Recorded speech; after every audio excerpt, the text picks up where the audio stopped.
एक पुण्य एक पापी आया, एक है सूम दलेल रे, गरीबदास सतपुरुष भजन बिन, ये सब ही काल की जेल रे। जब तक हमें सतगुरु नहीं मिलते सत्संग उपलब्ध नहीं होगा,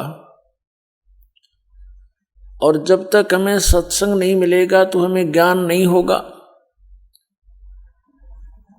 जब तक हमें सत्संग नहीं मिला था तो हमने स्वर्ग तक को ही अंतिम सुख में प्लेस मान रखा था, सुख में स्थान मान रखे थे।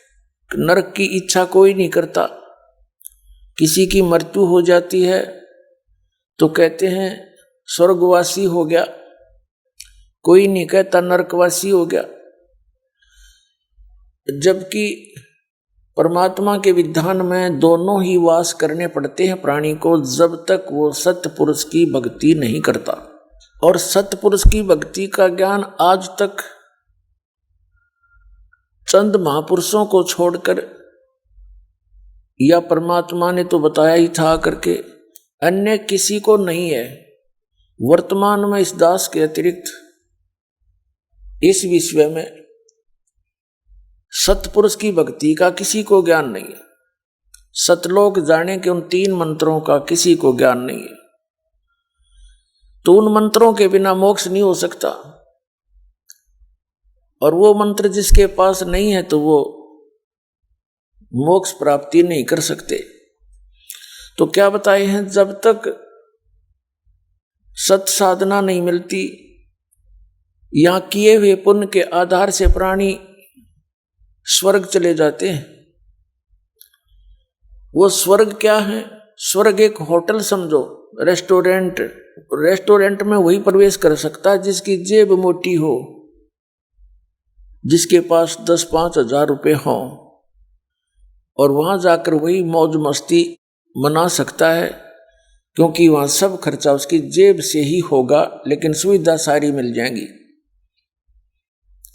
घंटी बजाते ही सेवादार आएगा, वांछित वस्तु जो वहां उपलब्ध होगी वो आपको प्राप्त कराएगा, और जेब आपकी ही ढीली होती चली जाएगी, यानी पैसा आपका खर्च होगा।